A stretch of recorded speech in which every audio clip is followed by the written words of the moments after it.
Tuesday's a one to be proud of, I suppose, as a playing group and as a management team. The boys that were afforded the opportunity to be in the matchday squad definitely put the effort in that was required and expected from us as a management team at Dunstable Town. You know, they definitely, as those that managed to attend the game saw, they put in the hard yards and they did their best to compete with what we describe as a very good technical side in Real Bedford. There were some hairy and scary moments in the early quarters of the game where their outside wingers managed to create problems for us in those 1v1 duels and deliver some dangerous balls into the box with quality. I mean, Osei-Addo was come close once or twice from a 2-yard tap in, but we managed to keep them at bay, and we did well to sort of stay in the game in those early moments, albeit we conceded with 3 minutes in. It was one of those where you go, this could go the wrong way for us. However, the group stuck with it, and they were resilient in their defensive duties, and we got a little bit of luck and a little bit of success in our own favour up the other end of the pitch. So that was a positive start for Dunstable Town in terms of the first sort of 20-25 minutes.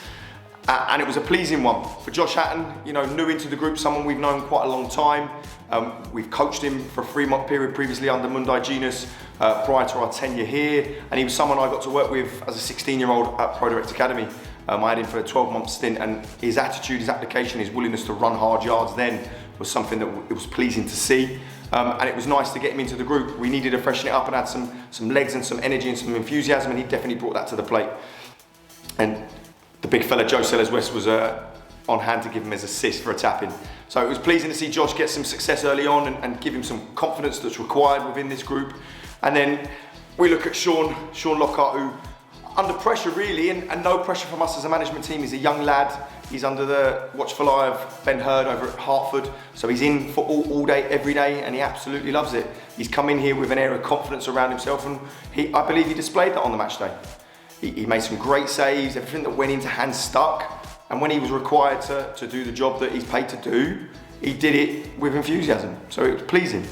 So going into half-time, 2-1 down, not something we're excited about. On the sideline, we believed it was a foul on the goalie, but on review, goalie drops it. Unfortunately, he's at full stretch, doesn't quite get a clean catch, and it drops down for Eddie Corbett to tap into the roof of the net. So going in at 2-1 down was slightly disheartening, believing the hard work that we put in throughout that first half. However, the team talk at half-time was an easy one, believe it or not. Albeit playing top of the league, and you know the pressure's on here at Dunstable Town at the minute.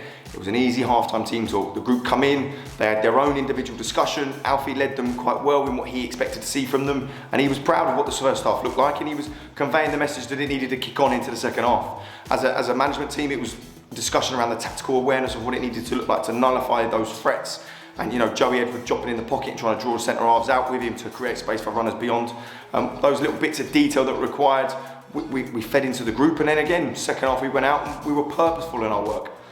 And you know, the additions of the players off the sideline that come in and stepped in and done us proud, if I'm honest. You know, Ethan Creary coming back into the group was non-stop defensive duties. Everything he hit was clean, he recovered really well, he didn't dive into tackles, and he dealt with the ball that went forward, which was pleasing. We look at Joe Reynolds, who's been, you know, a very special player for us this year. He's managed to, you know, oversee and martyr the group as required. Anytime he comes off the bench, he's been a great influence and impact on the group, and he's had an influence there Tuesday gone with his lovely stroked volley into the bottom corner to create 2-2. That doesn't come away that the fact that Real Bedford had a number of chances and it required some very resilient defending from us as a side. You know, you've got to highlight Alfie's fantastic recovery challenges. You've got to highlight the fact that we managed to create tight areas when Ben Stevens went in to finish. We managed to make it difficult. Normally he steps into those 18-yard box areas and just slots it into the corners. However, I believe we made those angles tight for him, and Sean Lockhart was in a position where he could make some really quality saves.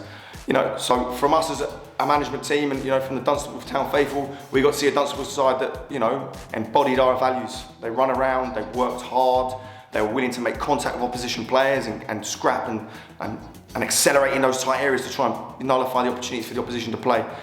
But in fairness, Real Bedford are cute. They play some good football. They drew us into tight areas to sort of pop it round us with a little tease and a pause in their actions. But we were good enough to compete Tuesday gone. And hopefully we can move forward onto Saturday's game against Aylesbury Vale. We plan to move forward with that same purposeful energy.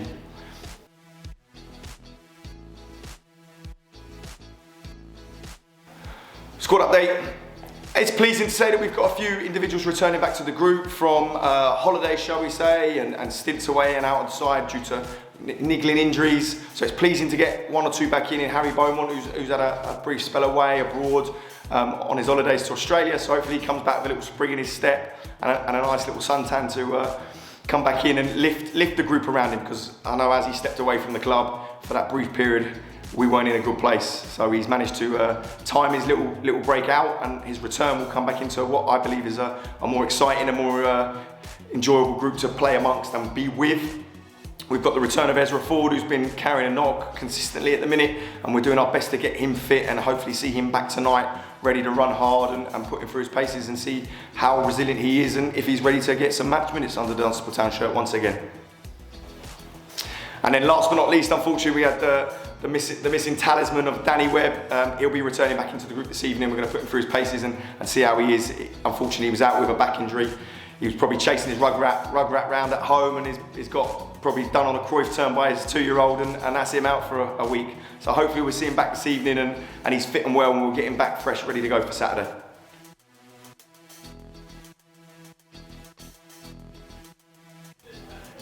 So this coming Saturday, Dunstable Town faithful don't have to travel too far. We'll be facing Aylesbury Vale at home. Fixture has been moved to ATP2. This is due to the unmeasurable circumstances over at Aylesbury Vale, whether it's their change room that's getting blown up by the lightning or their pitches getting swam in and flooded. The fixture will be here over on ATP2, which is unusual. You know, as a Dunstable Town fan and a part of the management team, there's been a number of fixtures this year we've tried to have moved onto the AstroTurf to ensure that those games go ahead. And unfortunately, the FA are forever saying, no, can't move it onto the AstroTurf, not something that's feasible, not something that we can do. However, last year we had the opportunity to play on the AstroTurf against Biggleswade and Harpenden, and those fixtures went ahead without any concerns. And obviously now, all of a sudden, you know, the Aylesbury Vale game is agreed to be played on the Astro. It'd be nice if, you know, the FAs could make their mind up. You're looking at a backlog of fixtures, you're looking at the FAs describing that, you know, step 5 and step 6. They don't deserve to finish their seasons if their fixtures are going to go beyond a certain point. But how can you blame it on the players, and how can you blame it on the staff and the countless volunteers that are trying to get fixtures and games going ahead? It's down to the FAs to make sensible choices and make sensible decisions. And we've seen that this weekend where the fixture's been moved onto an Astro facility. But it just bemuses me how we cannot do that for the other 5 or 6 games that have to be cancelled due to the pitch being unplayable. And there's a perfectly good, brand new AstroTurf there available to use. I see it just this Saturday gone, Biggleswade v AFC Dunstable. Their league fixture was cancelled because the playing surface wasn't good enough. And yet they're up there playing a friendly, in-house 11v11.